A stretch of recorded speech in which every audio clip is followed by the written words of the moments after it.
Hello नमस्ते दोस्तों, हमारे नंद और भाभी के चैनल को लाइक और सब्सक्राइब जरूर करना दोस्तों। सुन ले तुम्हारी मोरी, सुन ले तुम्हारी मोरी, हमारी अराजिया की आई जैतुना मैया, हमारी दुआरिया की आई जैतुना मैया, हमारी दुआरिया की आई जैतुना। यस मन करेला बजाज घर जाई के बजाजवा से चुनरी ले आई। यस मन करेला बजाज घर जाई के बजाजवा से चुनरी ले आई।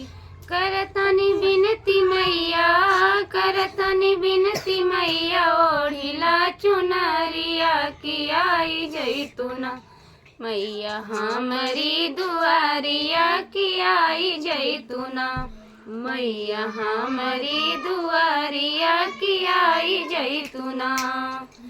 सुनिला की मैया मोरी, सुनिला की मैया मोरी, हमारी अराजिया की आई जैतुना मैया, हमारी दुआरिया की आई जैतुना मैया, हमारी दुआरिया की आई जैतुना। यस मन करेला कोहार घर जाई के कोहारवा से कलसा ले आई। यस मन करेला कोहार घर जाई के कोहारवा से कलसा ले आई। देत बाटी धरिया मैया, देत बाटी धरिया मैया, तो हरी चरनिया की आई जैतुना मैया, हमारी दुआरिया की आई जैतुना मैया, हमारी दुआरिया की आई जैतुना।